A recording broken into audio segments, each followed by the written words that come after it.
Hello students, welcome to Core Academy. In today's lecture we are going to discuss questions asked in your recent test. Question number 1 है the equations 3x minus 5y plus 2 is equal to 0, 6x plus 4 equal to 10y have no solution, a single solution, two solutions an infinite number of solutions. आप पढ़े हो, मैं आपको recall करवा देता हूं. ऐसे 4-5 क्वेश्चन आपको पेपर में मिलेंगे. अगर linear equation a1x plus b1y plus c1 equals to 0, a2x plus b2y plus c2 equal to 0 है, तो नो सॉल्यूशन का केस मतलब lines parallel a1 by a2 is equal to b1 by b2 but not equal to c1 by c2.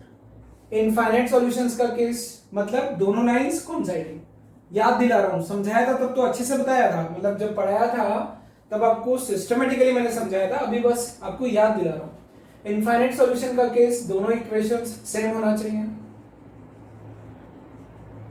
ठीक है. और unique solution के लिए यानी कि इस पेयर का, इस पहेली का एक ही सॉल्यूशन कब होगा यूनिक, जब a1 by a2 not equal to b1 by b2.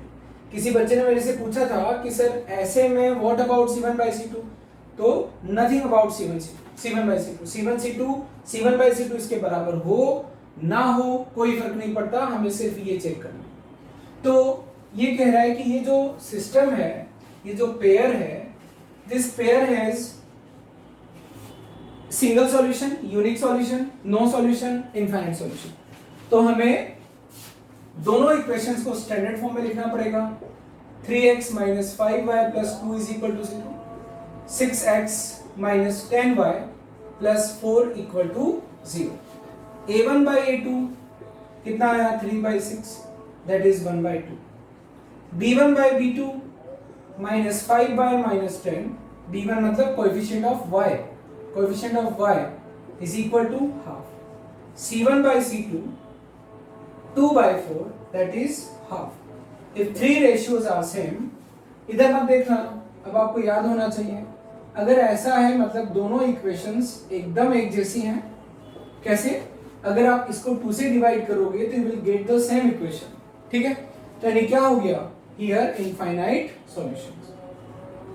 जब दोनों लाइंस ऐसी आएंगी एक के ऊपर एक, तो इस लाइन का हर एक पॉइंट दूसरी लाइन के हर एक पॉइंट को कोइंसाइड करेगा. सो इनफाइनाइट नंबर ऑफ सॉल्यूशंस. वैसे मुझे इतना सब नहीं बताना चाहिए, मैं आपको डिटेल में सब समझा चुका हूं, लेकिन चूंकि ऐसे और भी क्वेश्चन आएंगे तो मैं वहां फिर स्पीड मेंटेन कर लूंगा, वहां मुझे समझाना नहीं पड़ेगा. तो क्वेश्चन नंबर 1 का आंसर क्या है? Infinitely many solution, option D, an infinite number of solutions. Question number 2 की तरफ बढ़ते हैं. 2 में ऐसा बोला हुआ है if p plus q is equal to 1 and the ordered pair p comma q, देखो मैं लिख देता हूं. Question number 2, if p plus q is equal to 1 and ordered pair p comma q also satisfies 3x plus this satisfies 3x plus 2y equal to 1, then it also satisfies. मतलब p, q इसको भी satisfy कर रहा है, p plus q equal to 1 भी है, तो p, q इसको सेटिस्फाई करेगा, तो 3p plus 2q is equal to 1. p plus q already 1 है, तो हम इससे क्या कर सकते हैं? p, q की वैल्यू निकालेंगे. क्यों निकालेंगे? वो ये पूछ रहा है कि ये पॉइंट 4 ऑप्शंस में से किस और इक्वेशन को सेटिस्फाई करता है. अब इनको कैसे सॉल्व करेंगे? एलिमिनेशन से.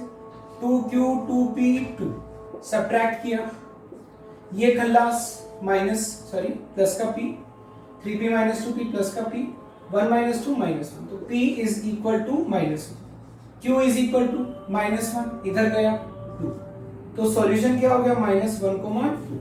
अब 4 ऑप्शन दिए हैं और पूछा है कि ये और किसको सेटिस्फाई करता है. चेक करते हैं.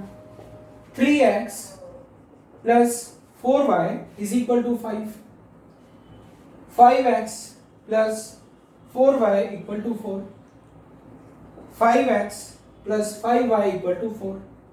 None of these. तो -1,2 रखना है, -1,2 तो -3 + 8 सेटिस्फाई कर रहा है। -1,2 तो -5, 2 रखा 8, -5 + 8 3 होता है, नहीं कर रहा। वैसे भी टिक तो लगा ही दिया ना, फिर भी आपके सेटिस्फेक्शन के लिए सारे इसको चूज किया, तो बाकी को नेग्लेक्ट क्यों किया या बाकी को डिस्कार्ड क्यों किया ये मैं आपको बता रहा हूं।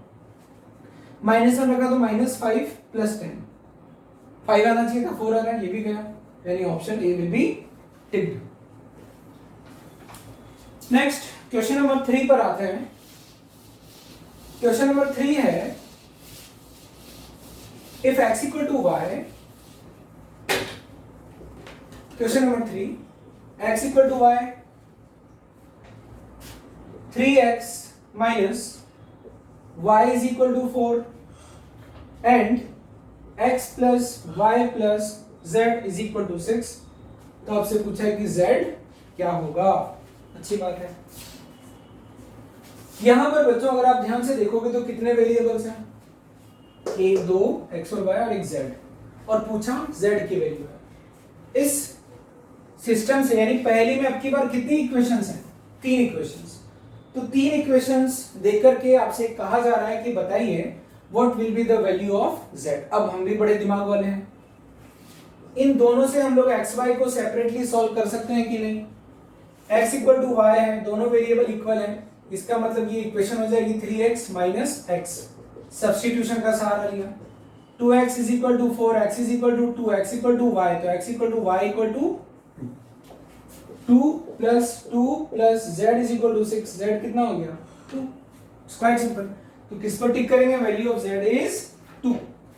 अब ये मत कहना कि sir linear equation into 2 variables तो सिलेबस में था, लेकिन ये तो 3 वेरिएबल वाला है। तो ये कॉमन सेंस वाला क्वेश्चन है, आपका कॉमन सेंस इस क्वेश्चन को सॉल्व करवाएगा। क्वेश्चन नंबर 4 वापस से सिस्टम कंसिस्टेंट है या नहीं है, इनफाइनाइट सॉल्यूशंस है या नो सॉल्यूशंस है, वैसा ही क्वेश्चन है। Question number 4, the system of linear equations ax plus by is equal to 0, cx plus dy is equal to 0 has no solution, has no solution। no solution के case में क्या होता है, a1 by a2 is equal to b1 by b2 but not equal to c1 by c। for no solution, in case of अगर no solution का case है, here a1 by a2 check करते हैं, दोनों जनरल फॉर्म में है, a by c check नहीं करना है, वो ऑलरेडी बोल रहा है the system has no solution. System has no solution. देखो क्वेश्चन पढ़ रहा हूं, the system of linear equations has no solution if, यानी कि ये फुलफिल होगा, a by c equal to होगा b by dk but not equal to 0 by 0। तो इससे हमें लेना देना भी नहीं है। 0 by 0 कांट बी डिफाइंड। क्यों कांट बी डिफाइंड, 0 चॉकलेट्स को 0 लोगों में बांटना है, तो ना तो चॉकलेट है ना ही खाने वाले हैं, तो डिवीजन कैसे होगा, चॉकलेट्स बट ही नहीं सकती हैं। तो सर ये जो भी हो इससे हमें कोई फर्क नहीं पड़ता। अगर ये 1/2 आता तो हम एक बार चेक भी करते कि कहीं ये 1/2 इसके इक्वल है कि नहीं, तो हम इसकी तरफ ध्यान ही नहीं देंगे, क्योंकि ये पता नहीं क्या आएगा, तो ये कभी भी इन दोनों के इक्वल हो नहीं सकता, तो हमें इसका ध्यान रखना है। ठीक है, तो क्या हो गया, AD = BC होना चाहिए, इट मींस AD - BC क्या होना चाहिए, C। कौन सा option, AD - BC = 0, option D. Question number 5 में आता है। 5 है 29x plus 37y is equal to 103, 37x plus 29y is equal to 95। Then x और y की वैल्यू बतानी है। अच्छे से देखो, इसको ऑब्जर्व करो, आपको कुछ याद आएगा। क्या याद आएगा, इसमें सब्स्टिट्यूशन और एलिमिनेशन से अगर क्वेश्चन को करते हैं तो बुरे से फंसते हैं। तो देखो ये कोएफिशिएंट्स इंटरचेंज हो जाते हैं, तब हम क्या करते हैं, इस पेयर ऑफ लीनियर इक्वेशन से another pair of linear equation, कैसे, एक बार ऐड करते हैं, 8 1 8 ऐड किया, ऐसे कैसे ऐड कर रहे हैं, 9 7 16 कैरी 1 3 3 6 66x प्लस अगेन वही सम 66y 103 95 298। तो ये आ गया x plus y is equal to 298/66। कितनी बार जाएगा? 6 8 जा 480, तो ये आपका जाएगा 4 से 24। ये मैंने सही तो ऐड किया ना, 8 198, मैंने गलत कर दिया, 198 होगा। 103 और 95 198, तो 198/66 कितना होगा? ये 3 से चला जाएगा, 3 से जाएगा ना, देखो चेक कर लो। 66 into 3 18 कैरी में 18 नहीं 198 3 से, यानी एक इक्वेशन मिली x plus y equal to 3। Variable वही है, इसको नंबर दे दिया 3। आप सब जानते हो बच्चों, आपको मैंने बताया हुआ है। अब इसके बाद में क्या करेंगे? 1 - 2 करेंगे। ऐसे केस में एक बार ऐड करते हैं, एक बार सेपरेट करते हैं, फिर दो नई इक्वेशन बनाते हैं। वेरिएबल वही है x और y। सब्ट्रैक्ट करेंगे तो क्या होगा? 29x plus 37y is equal to 103। 37x plus 29y is equal to 95। Subtract करो, 37 में से 29 माइनस का आएगा, तो माइनस का कितना? 8x। फिर ये 37 माइनस 29 प्लस का 8y, ये कितना होगा? 103 95 8। तो क्या आ गया? Minus x plus y equal to 8। Equation number 4। अब हमें किसको सॉल्व करना है? अब हमें इक्वेशन नंबर 3 और इक्वेशन नंबर 4 को सॉल्व करना है। तो इक्वेशन नंबर 3 है x plus y equal to 3, equation number 4 है minus x plus y equal to 1। Add कर दो, मतलब अब ना पूरा क्वेश्चन इसमें आपका शिफ्ट हो गया। ऐड किया तो 2y equal to 4, that is y equal to 2, y equal to 2 यहां रखा, इधर सेपरेट किया, x इक्वल टू 1। तो सॉल्यूशन क्या आया? 1, which option? x equal to 1, y equal to 2, option A. एक और तरीका आप ऑब्जेक्टिव अप्रोच से भी कर सकते थे। ऑप्शन ए में सॉल्यूशन 1,2 है, 1,2 है। 1,2 को सीधा यहाँ रख करके आप चेक कर लेते, थोड़ा सा टाइम लगता, लेकिन इस क्वेश्चन में नहीं लगता, सीधा ऑप्शन ए में ही सेटिस्फाई हो जाता, तो आप बी सी और डी चेक नहीं करते। लेकिन अगर मान लो यही 1,2 ऑप्शन डी में होता तो आपको वहां तक चेक लगाना पड़ता। ये ऑब्जेक्टिव अप्रोचेज हैं, से आप क्विकली क्वेश्चन को सॉल्व कर सकते हो। अब आते हैं हम लोग क्वेश्चन नंबर 6 पर।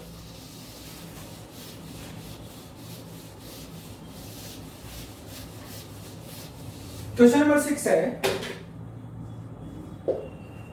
on solving 25 upon x plus y minus 3 upon x minus y equal to 1, another equation is 40 upon x plus y plus 2 upon x minus y is equal to 5। x और y की value बतानी है। मैं तो आपको बच्चों objective approach ही suggest करूंगा। Option A में दिया हुआ है x is equal to 8, y is equal to 6, B में x is equal to 4, y equal to 6, सी में x is equal to 6, y equal to 4, और डी में none of these। I suggest you to use objective approach। फिर बाकी मैं आपको systematic तरीके से भी सॉल्व करके बता दूंगा। 8 और 6 उठाते हैं तो दोनों इक्वेशंस को लिखते हैं। अब देखो हर बार चेक करते टाइम x प्लस वाई और x माइनस वाई कम आएगा। इस केस में x plus y 14, x minus y 2, इस केस में 10 माइनस 2, इस केस में 10 और 2। चेक करते हैं 14 और 2, 25/14 माइनस 3/2, ये कदापि 1 नहीं आएगा, यानी इसको गया सर, ये तो ऑप्शन में है। इसको देखते हैं 25/10 माइनस 3/-2 कितना हो गया? 25/10 प्लस 3/2, ये आपका कितना आना चाहिए? 1। ये भी नहीं आएगा, देखो 2.5 प्लस 1.5 1 आ रहा है क्या? नहीं आ रहा। इसको पकड़ते हैं 25/10 माइनस 3/x माइनस वाई कितना? 2.5 माइनस 1.5 कितना आया? 1। सर ये करेगा, इसको भी करेगा, इसको भी चेक करके देख लो। 40 upon x plus y 10 plus 2 upon 2 कितना हो गया? 4 प्लस 1 5। ठीक है, तो क्या आंसर ठीक हो जाएगा? तो ये ऑब्जेक्टिव अप्रोच के थ्रू किया। अब प्रॉपर तरीका आपको चाहिए, ओके प्रॉपर तरीका देखते हैं। अब देखो दोनों इक्वेशंस में लीनियर तो है नहीं है ना? Equations reducible to linear equations, आपने पढ़ा हुआ है पहले। ठीक है, तो अगर आपने पढ़ा हुआ है तो आप क्या देखोगे? आपको क्या दिख रहा होगा? मन ही मन में 1/x प्लस वाई और 1/x माइनस वाई, इसको मन ही मन में कैपिटल एक्स या यू, मन ही मन में कैपिटल वाई या वी मान करके आप देखोगे तो आपको क्या दिखेगा, आप देखो इस 25 इंटू 1/x प्लस वाई ऐसे देखो, minus 3 into 1/x minus y is equal to 1। ये कैसे लिखा हुआ है, 40 into 1/x plus y plus 2 into 1/x minus y is equal to 5। ये P ये Q, तो PQ में लीनियर इक्वेशन हो गई। अब हमें किसी एक ब्रैकेट का या तो इसका या इसका कोएफिशिएंट दोनों में सेम करना पड़ेगा। तो इसका तो थोड़े बड़े बड़े कोएफिशिएंट है, तो इन दोनों को मैं 6 कर सकता हूँ। तो इसको तो क्या करूंगा, इंटू 2 और इसको करूंगा इंटू 3। ठीक है, आप P और Q मान करके भी कर सकते हो।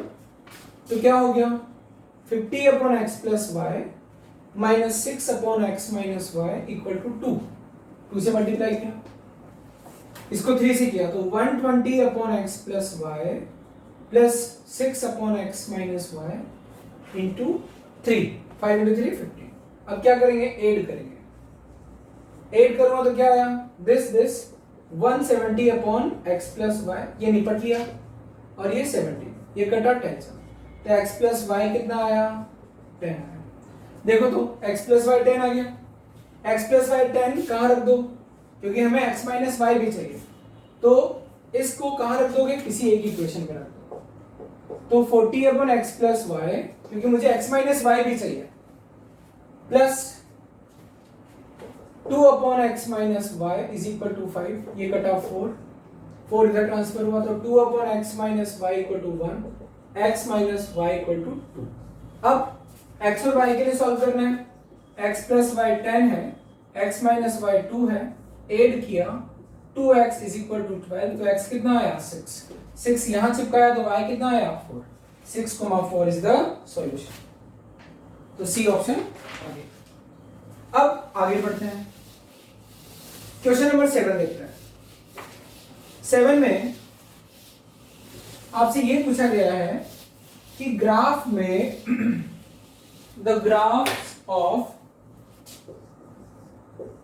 2x plus 3y minus 6 equal to 0 and 4x minus 3y minus 6 equal to 0, x equal to 2, y equal to 2 by 3 intersects in option है 4 points, 1 point, 2 point, infinite number of points। Graph का question है तो बच्चों graph को imagine तो करना ही पड़ेगा। Graphs of this and this कहाँ काटते हैं, 1 पॉइंट पर, 2 पॉइंट पर। अब समझाते समझाते मैं भी विजुअलाइज नहीं कर पा रहा हूं, तो नेचुरल है कि हमें ग्राफ में जाना पड़ेगा। तो इसके लिए पॉइंट कैसे उठाएंगे, ग्राफ बनाना है तो पॉइंट चाहिए। तो क्या करूं, 3y is equal to 6 minus 2x, points उठाता हूं, y is equal to 6 minus 2x by 3। ठीक है, तो पॉइंट्स लाइन 1 के लिए पॉइंट्स आ रहा है, x को 0 रखा तो y2, अब x को 1 रखूंगा तो 6 माइनस 2, तो x को 3 रखो, 6 माइनस 6, 0 बाय 3 0। 3 पॉइंट लाना है सिस्टमेटिकली, लेकिन हमें पता है कि 2 पॉइंट से मिलकर 3 पॉइंट क्यों लाते हैं, क्योंकि बच्चों 2 पॉइंट तो इस कर्व पर भी हो सकता है।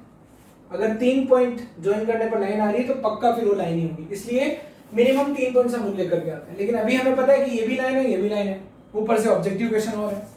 और अगर आपको शांति नहीं मिल रही है तो एक और पॉइंट, x में 3 का गैप है ना, तो अगला -3 रखो, तो -3 यानी 6 12 बाई 3 4। ये लो आपकी तसल्ली के लिए, लाइन 1 पर मैं कितने पॉइंट्स ले आया, 3। अब इसको पकड़ते हैं, इसको पकड़ते हैं तो 4x minus 6 is equal to 3y, so y is equal to 4x minus 6 by 3।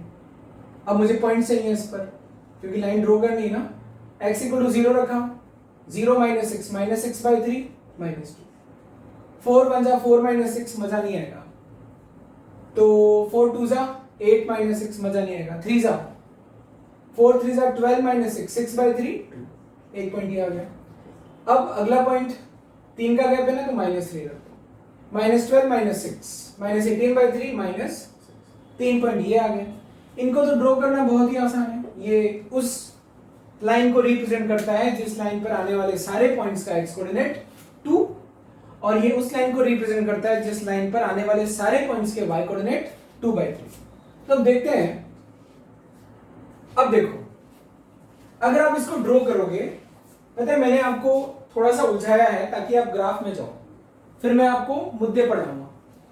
अब आप लाइन ड्रॉ करोगे, लाइन ड्रॉ करने के बाद में फिर इसको ड्रॉ करोगे, इसको ड्रॉ करोगे और सिचुएशन को इमेजिन करोगे। लेकिन आप ये सोचो कि ये दोनों लाइंस कहां काटती है, क्योंकि पता है बच्चों मैं ग्राफ में क्यों नहीं ले जाना चाह रहा, क्योंकि ग्राफ में मेहनत लग रही है। अगर आप ग्राफ में जाते हो तो आप चले जाओ, मैं यहां तक तो आपको पहुंचा ही चुका हूं, लेकिन अभी करते करते मेरे दिमाग में आया कि नहीं, ग्राफ से नहीं बताना चाहिए, बच्चे परेशान हो जाएंगे। उसका रीजन अभी मैं आपको बताता हूं। इसका सॉल्यूशन निकालते हैं कि दोनों, क्योंकि कोई भी दो लाइन अगर काटती तो एक ही पॉइंट पर काटेगी, तो मैं पहले ये वाला पॉइंट ढूंढ लेता हूं कि इनको सॉल्व करते हैं।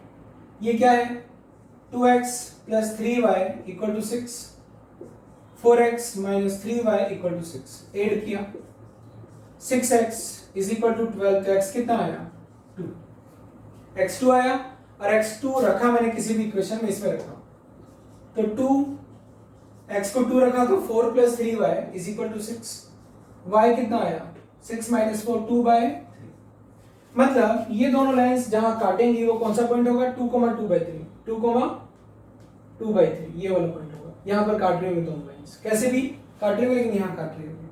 अब सोचो ग्राफ में अगर मैं बोर्ड पे बनाता, आपको बताना था ना मुझे कि ग्राफ बनाते बनाते मैं अटक क्यों गया, क्योंकि मुझे पता था, मुझे लग गया था कि इनका जो सॉल्यूशन आएगा वो अजीब सा आएगा। तो क्या है कि ये जो पॉइंट यहाँ बोर्ड पर मिलता, पॉइंट ऑफ इंटरसेक्शन, उसको मैं ढूंढ नहीं पाता।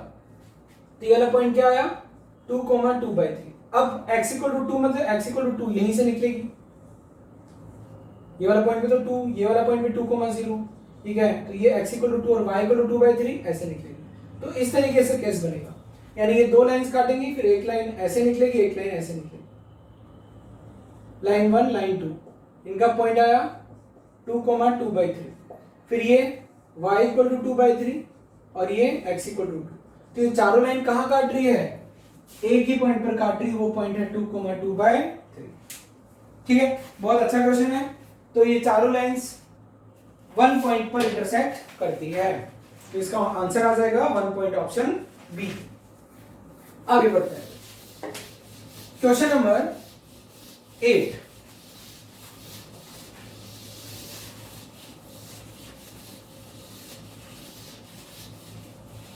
क्वेश्चन नंबर 8 है, the sum of the two numbers is 20. The sum of the two numbers is 20. Their product is 40. The sum of their reciprocals. तो आपसे पूछा है कि sum of their reciprocals, ये पूछा है, यानी क्या पूछा है, x + y, एलसीएम ले लिया x में, ये लो एकदम बच्चों वाला क्वेश्चन है। तो sum of their reciprocals is 1/2। Question number 9 को देखते हैं। If ₹50 is distributed among 150 children, giving 50 paisa to each boy and 25 paisa to each girl, then the number of boys is। 50 रुपए को 150 पर्सन्स में बांटना है। पर्सन्स में बॉयज हैं एंड गर्ल्स हैं। तो बच्चों बॉयज अगर x है तो गर्ल्स y। आपसे पूछ रहा है कि नंबर ऑफ बॉयज कितना होगा, यानी x की वैल्यू पूछ रहा है। क्वेश्चन में बोल रहा है ₹50 इज डिस्ट्रीब्यूटेड अमंग 150 चिल्ड्रन,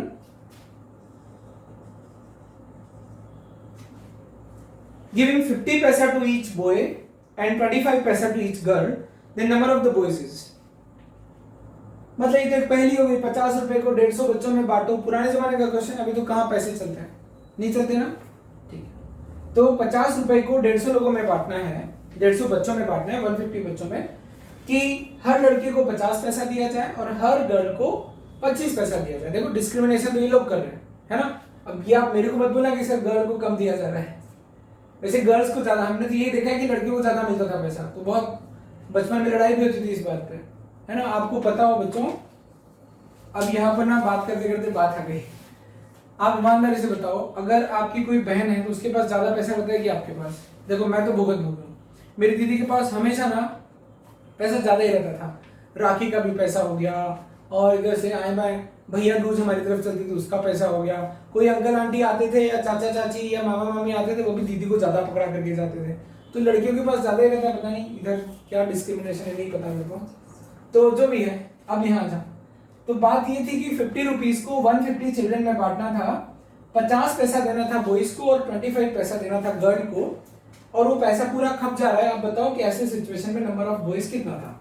तो let number of boys be x and number of girls be y, that therefore x + y = 150।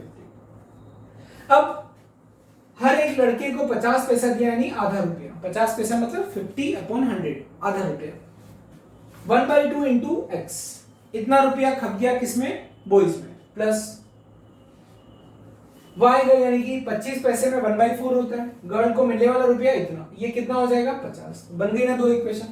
अब आप किस पर फोकस्ड हो? x पर। तो पहली इक्वेशन तो ये है, x पर फोकस्ड हो तो y, यानी कि इसको क्या करो, इसको पहले सिंप्लीफाई करो, 4 से मल्टीप्लाई करो, 4 से मल्टीप्लाई किया तो 4 यानी 2x प्लस y = 200, और ये है x प्लस y = 150।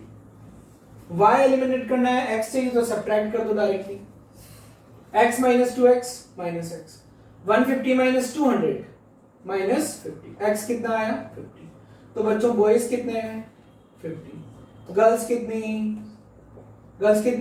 टोटल 150 है ना, या तो कोई भी इक्वेशन यूज कर लो, x की जगह 50 डाल दो तो क्या आ जाएगा? 100। तो गर्ल्स थी 100। यहां पर बच्चों मैं आपसे एक बात बोलना चाह रहा हूं कि अगर मान लो आप इक्वेशंस फ्रेम नहीं कर पाते हो, अभी भी 8 लेक्चर्स शायद मैंने इसके डाले होंगे, तो आप मेरे से फोन पे बात कर सकते हो, लेकिन अगर आप पढ़ना चाहोगे तो मैं आपके साथ हूं, आपसे बात भी करूंगा आधा घंटा, 15 मिनट, 20 मिनट, 25 मिनट, जितने देर आप बात करोगे, लेकिन पढ़ने की इच्छा आपकी होना चाहिए। कई नमूने ऐसे हैं घर में, मैं नमूना क्यों बोल रहा हूं, क्योंकि बच्चों को क्या होता है ना, ये समझ में आ जाता है कि मूवी में जो हो रहा है वो वैसी ही लाइफ उनको चाहिए, लेकिन ये समझ नहीं आता है कि एक बेटर लाइफ के लिए हमें पढ़ना चाहिए। तो खैर ये सब मैं बातें यहां पर नहीं करूंगा, अब सीधा सीधा ये समझो बात को कि अगर आप पढ़ना चाहते हो, आप समझना चाहते हो और आपको दिक्कत आ रही है तो I am with you always. Next आप पूछो, मैं जवाब दूंगा। नेक्स्ट क्वेश्चन नंबर, यानी इसका आंसर क्या हो जाएगा? Number of boys is 50।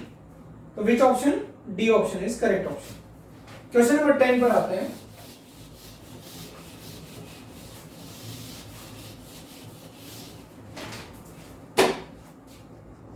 Question number 10 is, in covering a distance of 30 kilometre, in covering a distance of 30 kilometre, language वाली प्रॉब्लम्स आ गई। मैंने आपको बच्चों 2-3 लेक्चर में सिर्फ और सिर्फ प्रॉब्लम डिस्कस करके सिखाया कि कैसे कैसे वर्ड प्रॉब्लम्स को डील किया जाता है। तो आप ना, और मैंने ये भी बोला था कि होमवर्क कर लेना अच्छे से ताकि टेस्ट आपका अच्छा जाएगा। तो जिसने होमवर्क किया होगा उसका टेस्ट अच्छा गया होगा, जिसने होमवर्क नहीं किया होगा उसका टेस्ट थोड़ा डगमग हुआ होगा। डगमग मतलब कि डिस्टर्ब हुआ होगा। क्वेश्चन नंबर 10 है, in covering distance 30 kilometre Amit takes 2 hours more than Suresh.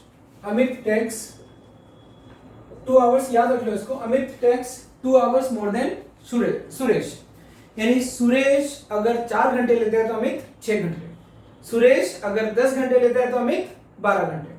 Amit takes 2 hours more than Suresh. If Amit doubles his speed, he would take 1 hour less than Suresh. Amit's speed is, क्या हो रहा है क्वेश्चन में पढ़कर के इतना समझ आ गया कि अमित और सुरेश दोनों 30 किलोमीटर की डिस्टेंस अपनी अपनी स्पीड से ट्रेवल करते हैं। तो दोनों की स्पीड में इंटरेस्ट है, लेकिन पूछा उसने अमित की स्पीड है, तो let Amit speed of Amit x kilometre per hour, that of Suresh, speed of Suresh is y kilometre per hour. पहले केस में अमित का टाइम, केस वन में यह है कि अमित का टाइम कितना है 30 kilometre x kilometre per hour से, सुरेश का time 30 kilometre y kilometre per hour से। Amit takes 2 hours more than Suresh. Amit का time will be equal to Suresh का टाइम प्लस 2, एक इक्वेशन ये बनी। तो 30/x - 30/y is equal to 2, equation number 1। आगे बढ़ते हैं, केस नंबर 2। अब ये कहा जा रहा है, if Amit doubles his speed, Amit speed double कर दी गई, that is 2x kilometre per our, लेकिन सुरेश की स्पीड वही रहे, तो अमित का टाइम 30/2x, सुरेश का time 30/y। Now Amit takes 1 hour less than Suresh, Amit का टाइम 1 घंटा कम है सुरेश के टाइम से, तो ये क्या बन गया 15/x minus 30/y is equal to -1। Equation number 2 मैं यहां लिख लेता हूं 15/x minus 30/y is equal to -1। क्या पूछा है आपसे, अमित की स्पीड पूछी यानी x पूछा है। अब बच्चों ये क्या है, लीनियर इक्वेशन का पेयर तो नहीं है, लेकिन ये equations reducible to linear equations है, तो क्या करेंगे सर, x चाहिए तो y का एलिमिनेशन का सोचें, तो -30/y -30/y क्या करते हैं, सब्ट्रैक्ट करते हैं, plus minus minus plus plus, ये निपट लिया। 30/x में से 15/x गया, कितना बचा 15/x, 2 + 1 3, x कितना आया 5, यानी अमित की स्पीड कितनी है x 5 किलोमीटर पर आवर। ठीक है, क्वेश्चन नंबर 11 पर आते हैं। If pair of linear equations x minus y is equal to 1, x plus ky is equal to 5 has a unique solution x equal to 2 and y equal to 1, then value of k is, इससे बकवास question क्या होगा, यानी pair दिया, pair का unique solution दे दिया, यानी 2, 1 इसको तो सेटिस्फाई करेगा ही, इसको भी करेगा, तो x की जगह 2 y की जगह 1, ये सबसे हुआ होगा, तो k कितना आ गया 3, 5 - 2, k कितना आ गया 3, तो k की वैल्यू हो गई 3। Question number 12, the pair of linear equations 2kx plus 5y is equal to 7, 6x minus 5y is equal to 11 has a unique solution. Do you remember the condition for unique solution? What is the condition? a1 by a2 is not equal to b1 by b2, पता है आपको? ठीक है, तो क्या होना चाहिए, ये बस कंडीशन है फॉर यूनिक सॉल्यूशन। वो ये बोल रहा है कि ये जो पेयर है, ये जो सिस्टम है, it has a unique solution, तो 2k/6 must not be equal to, this is only the condition for unique solution, nothing about c1/c2, तो 2k/6 must not be equal to 5/-5।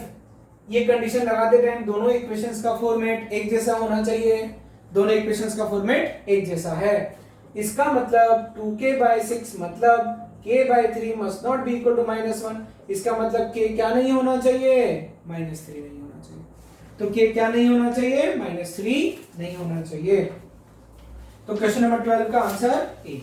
अब आते हैं 13 पर। क्वेश्चन नंबर 13 में है the pair of linear equations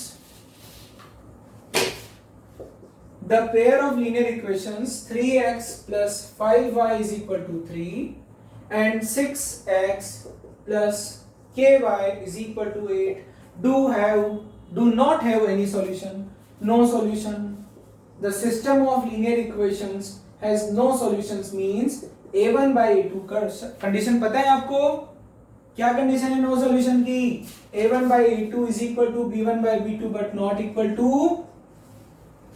तो देखो नो सॉल्यूशन है ना, तो 3/6 must be equal to 5/k must not be equal to 3/8, इसकी बाद में टेंशन लेंगे, पहले इसको देखते हैं, k की वैल्यू आने के बाद में इस चीज को अपडेट करेंगे, फिर चेक करेंगे कि एवरीथिंग इज ओके और not, so 3k is equal to 30, k equals to 10, now on putting k 10, क्योंकि हमें डर लग रहा है कि कहीं इन दोनों में से कोई रेशियो 3/8 के इक्वल तो नहीं हो रहा, ये है 1/2, ये है 1/2, क्या 1/2 1/2 ये तो बराबर है, पर वो 3/8 के इक्वल नहीं है, everything is okay, so what is the value of k, k की वैल्यू हो गई 10, ऑप्शन बी।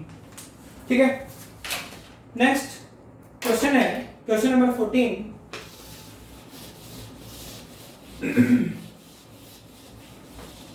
क्वेश्चन नंबर 14 है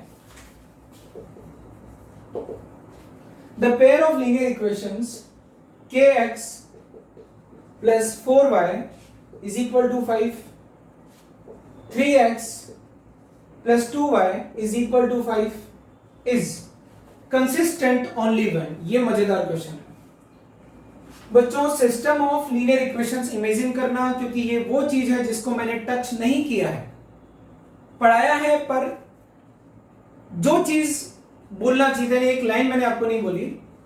किसी भी सिस्टम ऑफ लीनियर इक्वेशन के 3 केस बनते हैं, no solution, infinite solution, unique solution. Unique solution है मतलब सिस्टम का सॉल्यूशन है, पहले का सॉल्यूशन है। इनफाइनाइट सॉल्यूशन मतलब सॉल्यूशन तो है, बहुत इनफाइनाइट है पर है, इसको कहते हैं कंसिस्टेंट सिस्टम। जिसका सॉल्यूशन है वो भले ही इनफाइनाइट हो या यूनिक हो, उसको कहते हैं consistent system of linear equations, और नो सॉल्यूशन को बोलते हैं इनकंसिस्टेंट। समझ आ रहा है? ठीक है। अब जब आपसे कहा जाए कि एक यहां पर एक छोटी सी थ्योरी है, कि क्या थ्योरी है कि pair of linear equations, pair of एलिस, इसको करेंगे अभी, a1x plus b1y plus c1 equals to 0, a2x plus b2y plus c2 equal to 0 will be consistent if inconsistent होने से बचा लो। तो नो सॉल्यूशन का केस क्या होता है, a1 by a2 is equal to b1 by b2 not equal to c1 by c2। ये मैंने गलत लिखा है, लेकिन ये क्या है, नो सॉल्यूशन का केस। तो यानी कि क्या, इफ ऑप्शन ए, या तो इनफाइनाइट सॉल्यूशन यानी a1 by a2 is equal to b1 by b2 is equal to c1 by c2 हो, या फिर या तो ये हो, या फिर unique solution a1 by a2 is not equal to b1 by b2। दोनों में से, तीनों में से दो कंडीशन होना चाहिए, तब जाके सिस्टम कंसिस्टेंट होगा। और ये नॉट इक्वल टू फंस गया, तो कुल मिलाकर के अगर कोई भी सिस्टम कंसिस्टेंट है तो आपको तीनों रेशियोज निकालने हैं, फिर उनको चेक करना है कि या तो वो इसको सेटिस्फाई करें या इसको सेटिस्फाई करें, और लगा दिया। ठीक है, तो अभी हमने समझ ही लिया कि सिस्टम कब कंसिस्टेंट होगा। तो this system is consistent, consistent है, दिस इंप्लाइज या तो a1 by a2 is equal to b1 by b2 यानी इनफाइनाइट सॉल्यूशन हो, या यूनिक सॉल्यूशन हो। तो यूनिक सॉल्यूशन कब होता है, ऐसा। तो यहां देखो k by 3 equal to 4 by 2 equal to 5 by 5, k by 3 equal to 2 equal to 1, not possible. तो सर ये system consistent with infinite solution तो नहीं हो सकता। अब ये बची, यानी क्या, या तो ये हो, तो ये तो पॉसिबल ही नहीं है इस सिस्टम के लिए, यानी इनफाइनाइट सॉल्यूशन वाला केस पॉसिबल नहीं है। तो कौन सा केस बैठे, नो सॉल्यूशन वाला केस बैठे, सॉरी यूनिक सॉल्यूशन वाला केस बैठे। तो यानी k by 3 must not be equal to b1 by b2, 4 by 2, that means k must not be equal to 6। तो क्या आंसर आ जाएगा, k not equal to 6, option A. आगे बढ़ते हैं, क्वेश्चन नंबर 15 पर आते हैं। 15 पर आते हैं, the pair of linear equations 13x plus ky is equal to k, 39x plus 6y is equal to k plus 4 has infinitely many solutions. When does a system of linear equations have infinitely many solutions?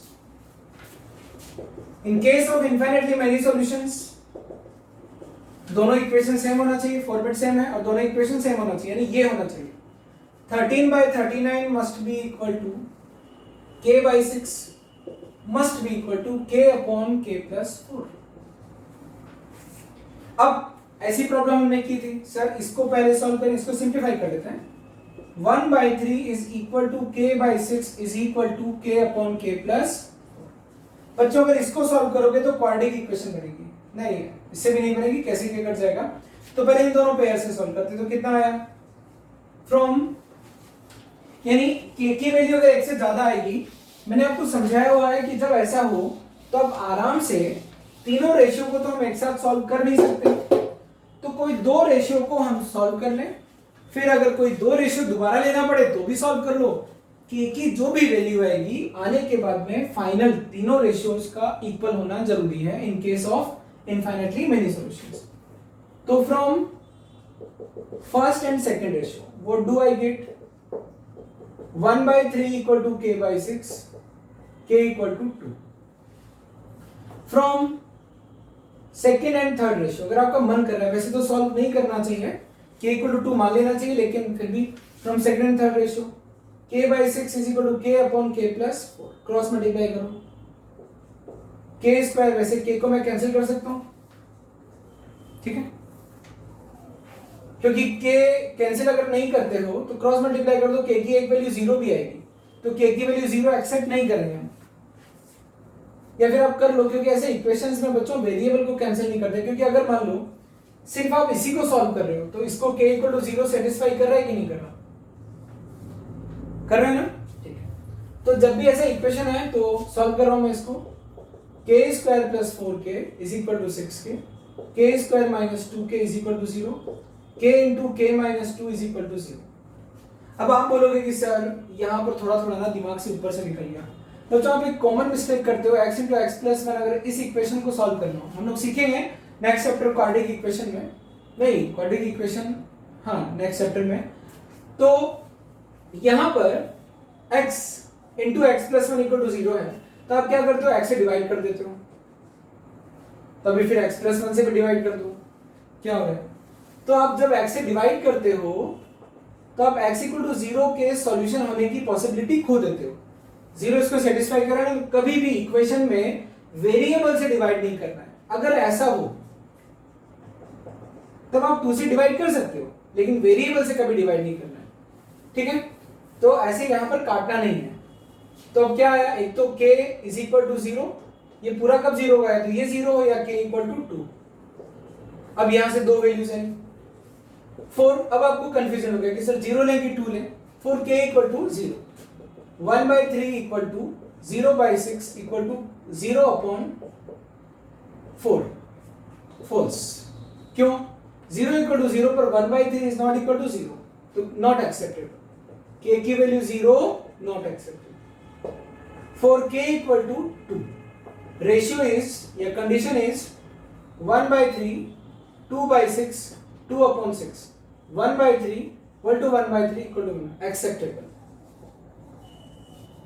acceptable. So finally k is equal to 2, option B. Now question number 16 पर आते हैं।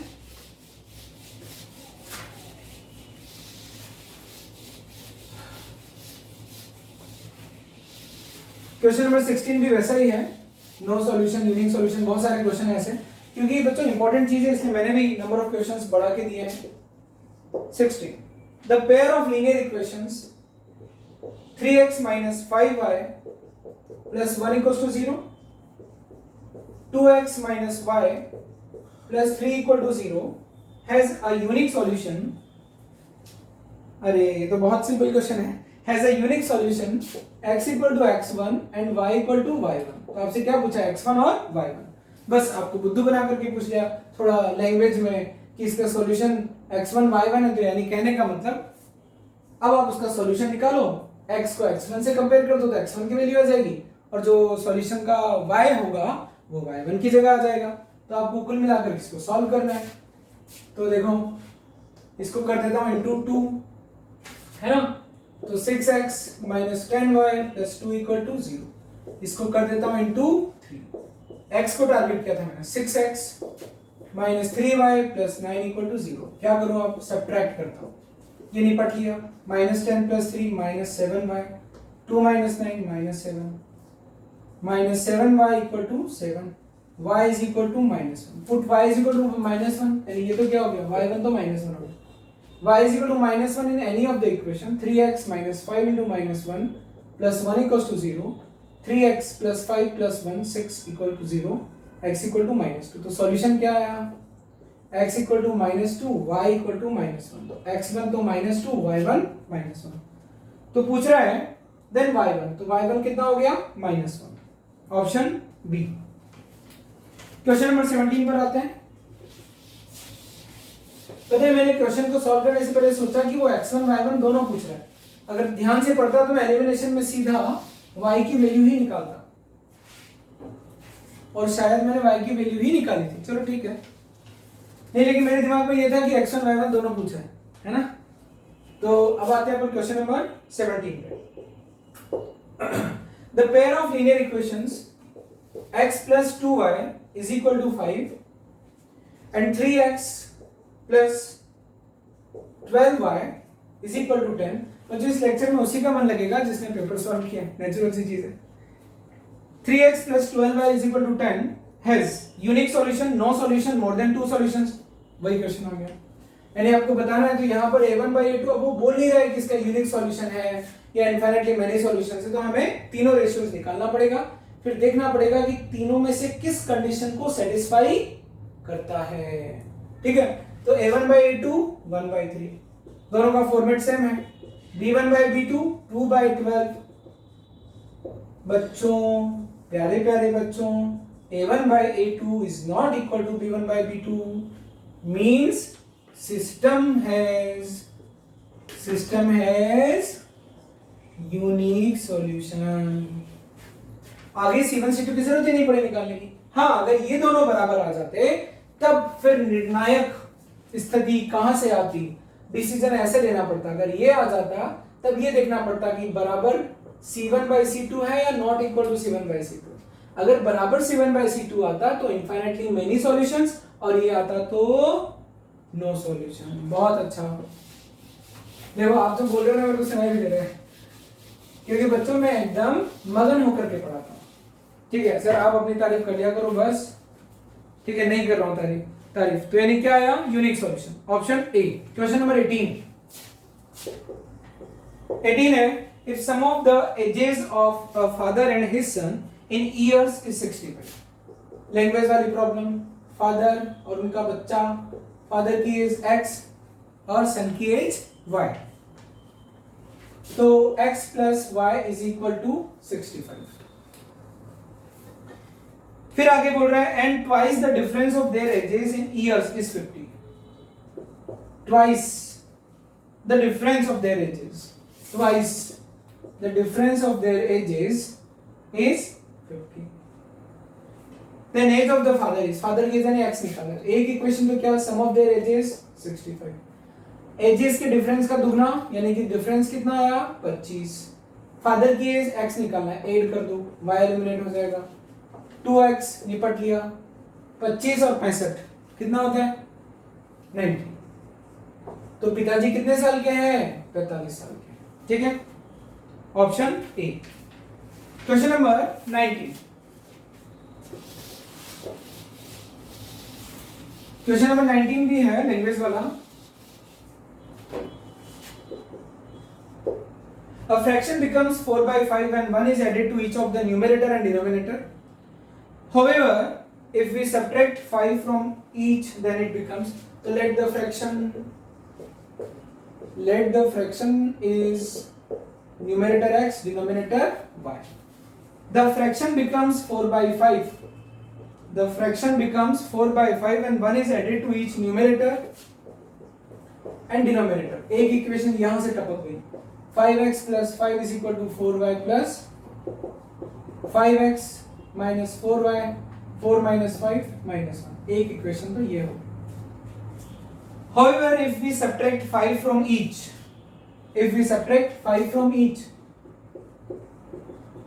then the fraction becomes half। एक equation यहां से टपकेगी, 2x minus 10 is equal to y minus 5, 2x minus y is equal to 10 minus 5। ठीक है, this is 1 and this is 2। क्या पूछेगा आपसे, फ्रैक्शन इज। वैसे ऑप्शन से कर लेते ज्यादा ठीक रहता। तब इनको सॉल्व करो, तो x का कोएफिशिएंट 5 2, तो इसको 4 से मल्टीप्लाई कर देते हैं, 4 by 4y हो जाएगा।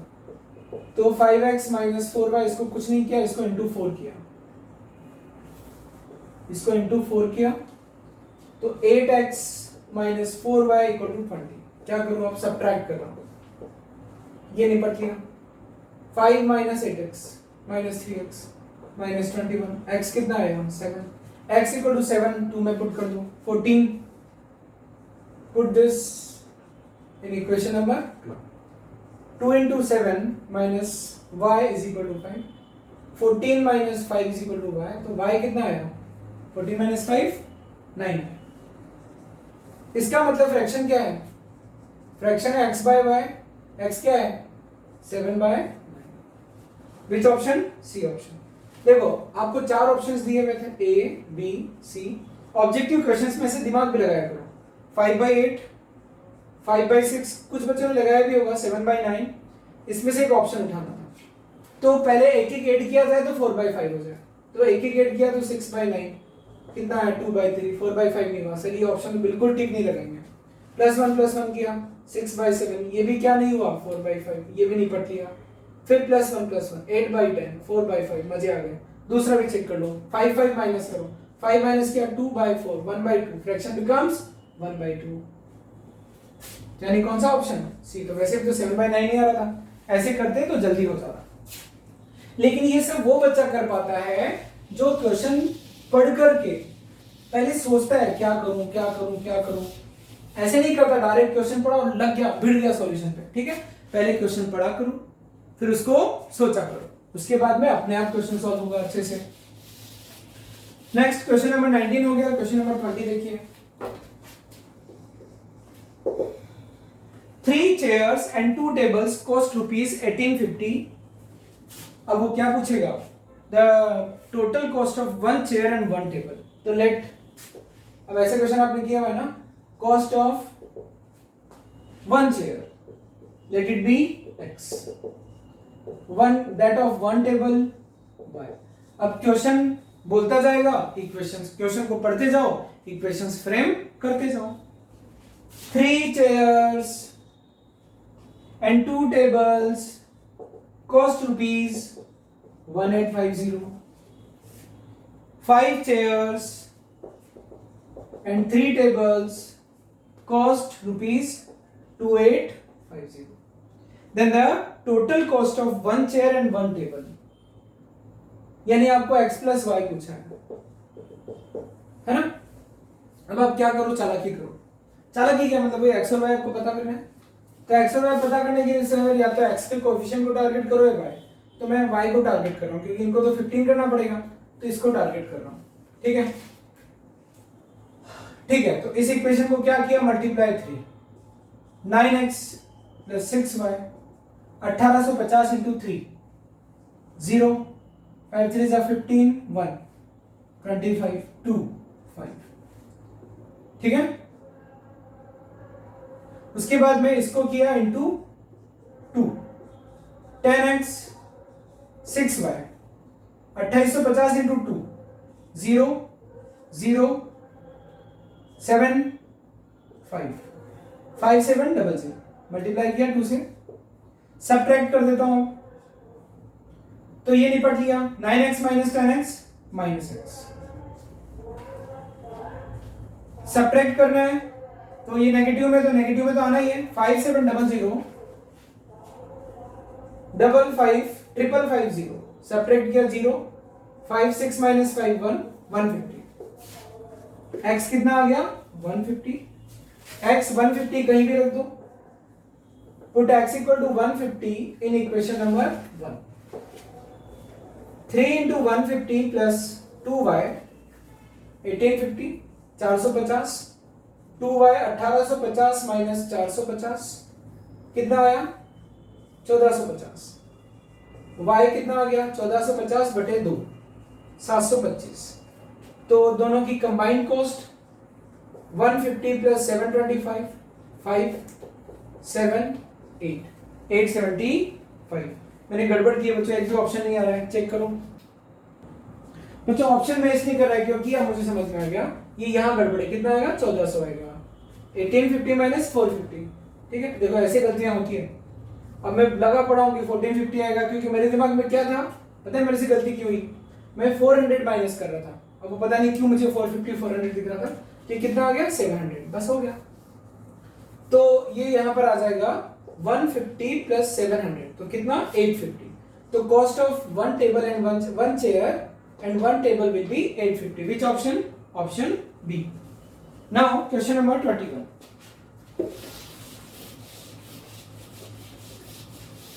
क्वेश्चन नंबर 21 वही वर्ड प्रॉब्लम है, करते हैं इसको।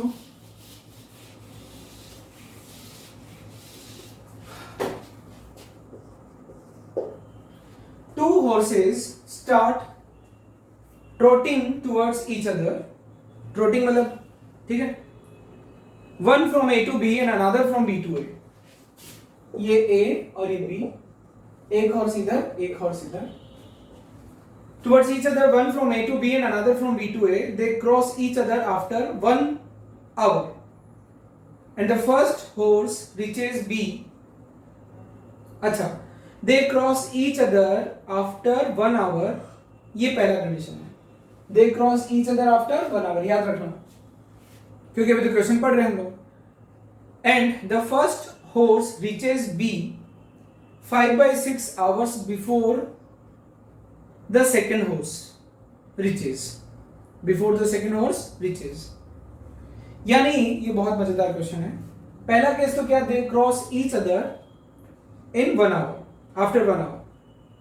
And the first horse जब वो क्रॉस कर लेंगे तो देखो, जैसे मान लो यहां पर क्रॉसिंग हुई तो B कहां पहुंचेगा, अब A पर पहुंचेगा ना। And the first horse reaches at B, यानी A reaches at B 5/6 hours before the second horse reaches A.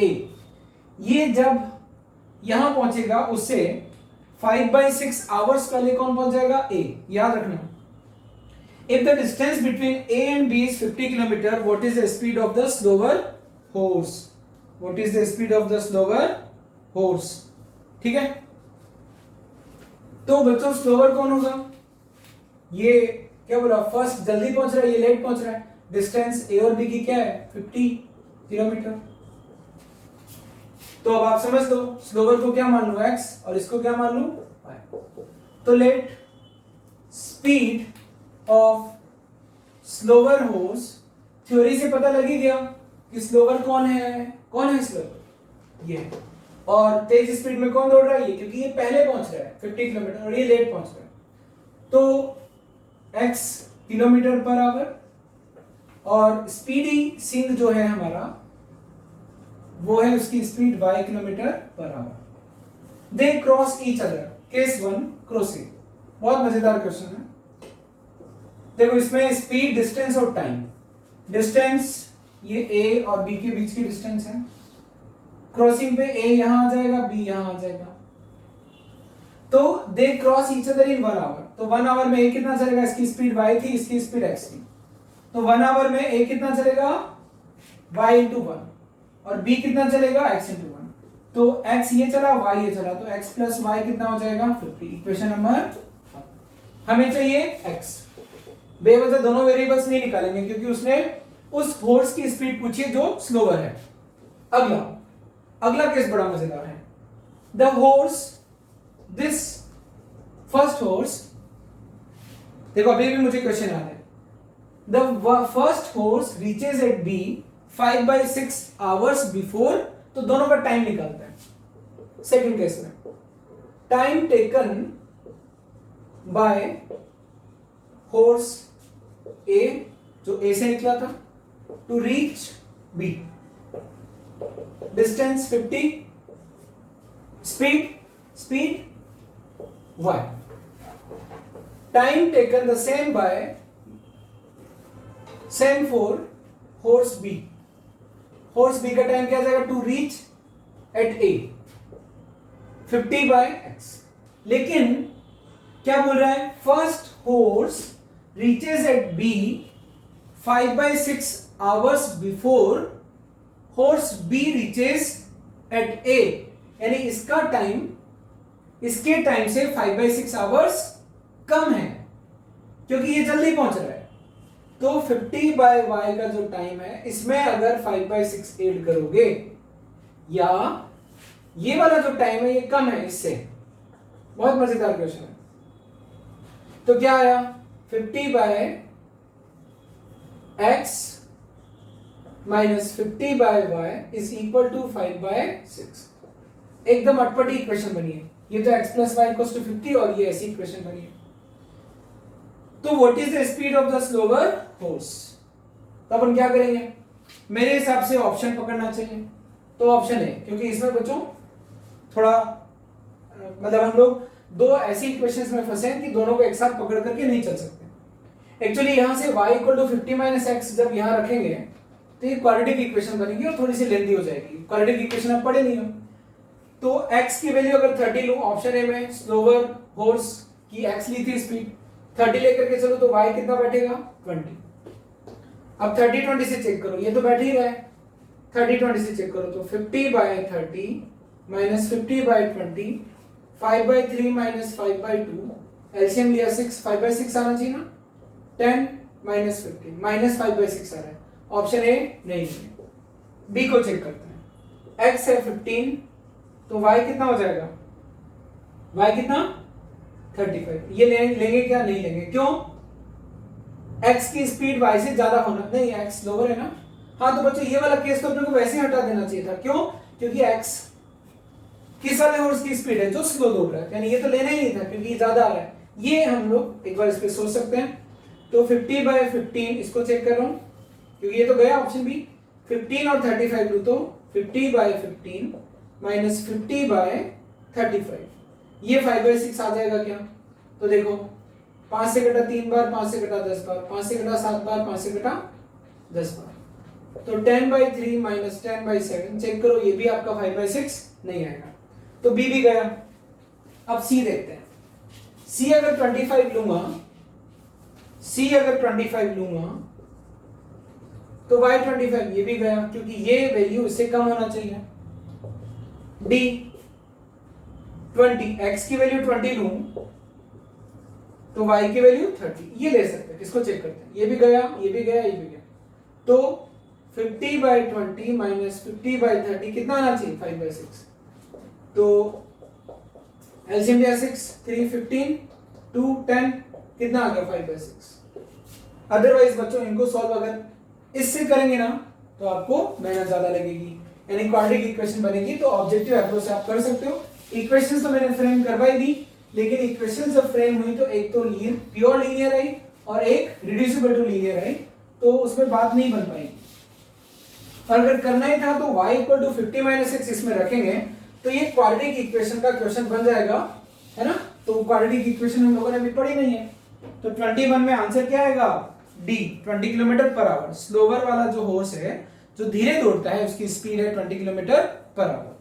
Question number 22 देखते हैं। A motorboat takes 12 hours to go downstream and it takes 24 hours to return the same distance. What is the time taken by the boat in still water? ठीक है, एक motor boat ना 12 hours to go downstream, तो downstream में लेता है 12 hours और return करने में इट टेक्स 24 hours। तो जब डाउनस्ट्रीम 12 गया तो रिटर्न आएगा तो अपस्ट्रीम में गया ना, तो अपस्ट्रीम में कितना ले रहे हैं 24 hours। ठीक है, तो अब आपसे पूछा है कि what is the time taken by the boat in still water. Time of boat यानी इक्वल मिला करके यहां पर आपको स्पीड्स, ये आपको पता है कैसे करते हैं, let speed of boat in still water x। अब आप बोलोगे सर टाइम पूछा है, आप स्पीड पे क्यों जा रहे हो, क्योंकि बच्चों आपको पता है डिस्टेंस यहां दी हुई नहीं है ना, सीधा टाइम दिया हुआ है। तो 12 आवर्स जाने में अपस्ट्रीम मतलब downstream in the flow of the river, और 24 आवर्स आने में अगेंस्ट द रिवर। ये क्वेश्चन स्पीड से होता है, क्योंकि स्पीड आएगा तभी तो टाइम निकलेगा। तो speed of river, the stream of the river y km/h। अब आप आराम से कर लोगे, x km/h।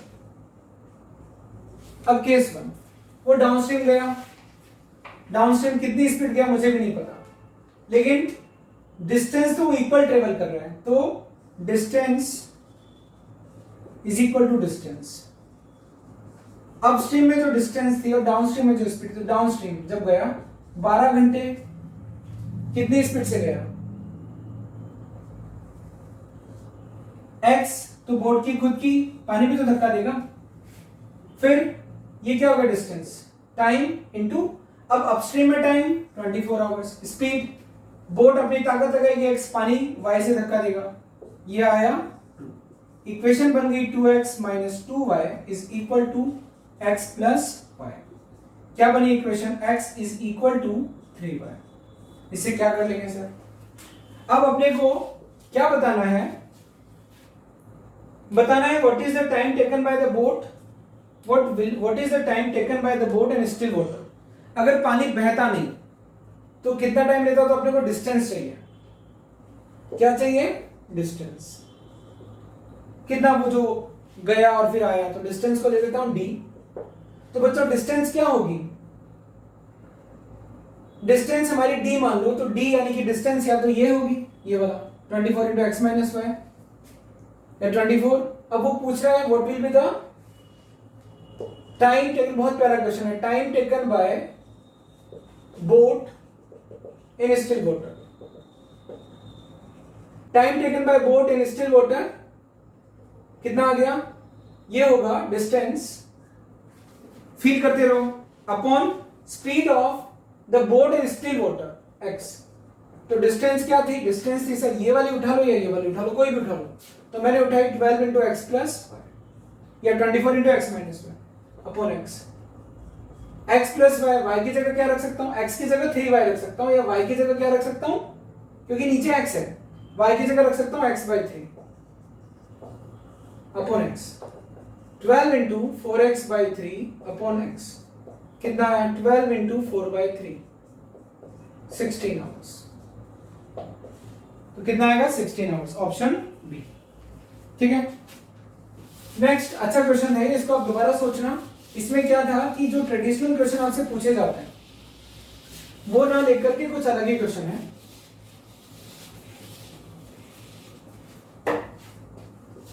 मतलब यूजुअली आपसे ऐसे प्रॉब्लम्स में क्या पूछा जाता था? Speed of the boat in still water, speed of the river पूछा जाता था। Question number 23, the length of the sides of the triangle are 3x plus 2y, 4x plus 4y by 3 and 3x plus 1 plus 3 by 2 y minus 1. If the triangle is equilateral then the side is, मतलब वो ये बोल रहा है कि एक triangle की तीनों साइड्स, और वो ट्रायंगल इक्विलेटरल है तो तीनों इक्वल होंगे कि नहीं होंगे? तो 3x plus 2y equal to 4x plus 4y by 3 equal to 3 into x plus 1 plus 3 by 2 into y minus 1 होगा कि नहीं होगा? तो आपसे पूछ रहा है then its side is, इस इक्विलेटरल ट्रायंगल की साइड क्या होगी? आप कोई भी साइड तब निकाल पाओगे जब x और y आपके पास मिल जाए। तो यहां तो बच्चों आपको बोनांजा ऑफर दिया हुआ है, गिफ्ट दिया हुआ है कि दो इक्वेशन ना देकर के तीन दिया हुआ है। तो पहले इन दोनों को पकड़ता हूं, मतलब जब x और y आएगा तब x और y इसमें रखो, वो side of the equilateral triangle होगी, या फिर इसमें रख दो या फिर इसमें रख दो, वैसे भी तीनों इक्वल है। So from first and second ratio. तो कुल मिलाकर के मुझे सिस्टम को सॉल्व करना है। तो 3x plus 2y is equal to 4x plus 4y by 3। ये इधर आया या फिर इसको इधर भेज दो, तो x 2y minus 4y by 3 6y minus 4y 2y by 3 is equal to x। तो बच्चों ये रिलेशन आ गया क्या? 2y is equal to 3x। Now from second and third ratio 4x plus 4y by 3 3 into x plus 1 3 by 2 y minus 1। ठीक है, अब हमारे पास एक रिलेशन मिल गया ना, एक लीनियर इक्वेशन आ गई। अब इसकी मदद से हम इसको यूज करेंगे। लीनियर इक्वेशन इसी को सिंप्लीफाई किया है, तो y को सब्स्टिट्यूट कर दूंगा 3x by 2, y को सब्स्टिट्यूट कर दूंगा 3x by 2। कहां से? यहां से। y को सब्स्टिट्यूट कर दूंगा 3x by 2। ठीक है, अब देखो पूरी इक्वेशन x ही x में होगी ना, x में जाएगा 4x plus 2x 3x plus 3 plus 9x by 4 minus 3 by 2 6x minus 3x 3x 9x by 4 plus 3 minus half, sorry 3 minus 3 by 2 3 by 2। ये इधर गया 3x minus 9x by 4 is equal to 3 by 2। 12 में से 9 गया, 3x by 4 is equal to 3 by 2। तो x by 4 equal to 1/2, x by 4 equal to 1/2, 4 इधर आया, x equal to 2, x equal to 2, तो y इक्वल टू, y कितना है 3x by 2, तो 3 इंटू 2/2, y कितना आया 3, x आया 2, y आया 3, x आया 2, y आया 3, x आया 2, y आया 3, तो x आया 2 6 और 6 12, यहाँ पे रखो 2, x आया 2 8, y आया 3, 3 से 3 4, तो साइड क्या हुई इक्विलेटरल ट्रायंगल की 12 units, which option, C option. ठीक है, ये क्वेश्चन भी अच्छा था। तो इसके बाद में अब देखते हैं हम लोग question number 24, question number 24। Paper में बच्चों मजा आया होगा, जिन लोगों ने मेहनत की होगी उनको पक्का मजा आया होगा, इसीलिए मैंने क्वेश्चन इस बार 25 ही रखे हैं, ताकि क्योंकि थोड़े क्वेश्चंस अच्छे थे, यानी रैंक डिसाइडिंग, क्योंकि 10th वाले बच्चे ना पढ़ते हैं, एक बात तो मानना पड़ेगा, इस ऑनलाइन एग्जामिनेशन के पूरे इसमें 10th के बच्चे पढ़ रहे हैं और 12th के भी मस्त पढ़ रहे हैं, 11th वाले थोड़े ज्यादा ही अभी 11th में आए हैं ना, तो वो नहीं पढ़ रहे हैं, बट अब पढ़ना चालू कर दिया लोगों ने। The solution of the equations x by 4 equal to y by 3 equal to z by 2, 7x plus 8y plus 5z equals to 62, इसका सॉल्यूशन पूछा है। इस पहेली में कितने वेरिएबल हैं x, y और z, तो सॉल्यूशन क्या होगा x, y, z, ये पूछा है। तो बच्चों एक चीज याद रखना मैथ्स में, जब भी 3 रेशियो इक्वल दिए हुए हो तो उनको आप इक्वल टू के मान सकते हो, या फिर इसको सॉल्व करके इसको सॉल्व करके भी आप कर सकते हो। तो x कितना हो गया 4k हो गया फर्स्ट और फोर्थ रेशियो से, y कितना हो गया 3k हो गया, z कितना हो गया 2k हो गया। सर आपने ऐसा क्यों किया, क्या आप रट करके आए थे? नहीं बच्चों, ऐसा कई बार होता है। ऐसा इसलिए हो रहा है क्योंकि क्या है कि यहां पर x y z के बीच में रिलेशनशिप है।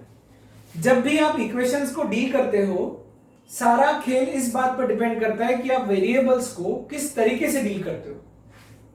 तो मैंने क्या किया, x को भी k की फॉर्म में ले आया, y को भी k की फॉर्म में ले आया, z को भी k की फॉर्म में ले आया। अब इनको कहां रख दूंगा, इधर। 7 into x 4k, 8 into y 3k, 5 into z 2k is equal to 62। 28k plus 24k plus 10k is equal to 62। 8 और 4 12 और 0 कैरी 1 2 2 4 2 6। k कितना आया 1, अब मजे आ गए। x कितना आया 4, y कितना आया 3, z कितना आया 2, 4 3 2। सॉल्यूशन हो गया 4, 3, 2। Which option 4, 3, 2 24। 24 क्वेश्चन हो गया ऑप्शन ए। तो ये थोड़ा सा सीखने वाला क्वेश्चन था, ऐसे आपके बोर्ड में नहीं आएंगे, लेकिन मैंने आपको बोला ना 2-4 क्वेश्चन तो ऐसे मिलेंगे ही जो कि अच्छे बच्चों को एनकरेज करता है, या जो बच्चे पढ़ने वाले हैं उनको ये बताता है कि बस सीखते जाओ सीखते जाओ सीखते जाओ, जो नहीं आए पूछते जाओ, आगे बढ़ते जाओ। Last question of this paper, 25th question.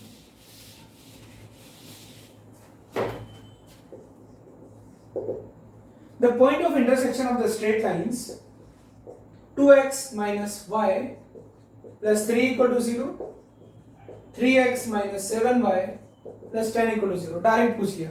lies in which quadrant, यानी जो सॉल्यूशन आएगा ना किस क्वाड्रेंट में लाई करता है। तो सॉल्यूशन निकाल लो, उसका क्वाड्रेंट लोकेट कर लो। तो क्या कर रहा हूं मैं, इसको इंटू 7 कर रहा हूं, 7y बनाने के लिए इंटू 7।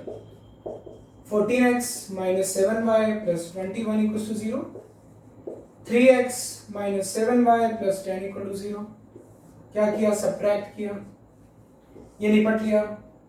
कितना आया 14 minus 3 11x, 21 minus 10 plus 11, x कितना आया -1, x -1 आया, x -1 किसी भी इक्वेशन में रख दो। -2 minus y plus 3 equal to 0, y इधर आया, -2 plus 3 तो y आया 1, x -1 y is equal to 1। Solution क्या है -1,1 इन विच क्वाड्रेंट -1,1 सेकंड क्वाड्रेंट। तो क्या आंसर आ जाएगा सेकंड क्वाड्रेंट। तो बच्चों इसी के साथ हमारा टेस्ट का डिस्कशन पूरा हुआ। मुझे उम्मीद है कि आपका टेस्ट अच्छा गया है और मार्क्स भी अच्छे आएंगे। ठीक है, उम्मीद नहीं है, मैं देख चुका हूं आपके मार्क्स। ठीक है, तो अब मैं ये चाहूंगा कि आप जो डिस्कशन लिए हो इनमें जो क्वेश्चंस आपसे नहीं बने वो आप दोबारा करें, है ना।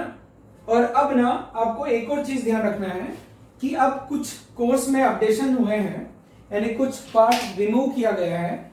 वो आपको पता है क्यों किया गया है? क्योंकि आपका सेशन छोटा होता जा रहा है। तो बच्चों क्या है, आगे से हम लोग अब तक जो पढ़ लिए वो तो पढ़ लिए, अब आगे से जो हम पढ़ेंगे उसमें मैं आपको बताता जाऊंगा कि एनसीईआरटी में से सीबीएसई बोर्ड ने कौन सा पोर्शन हटाया और कौन सा पोर्शन रखा है।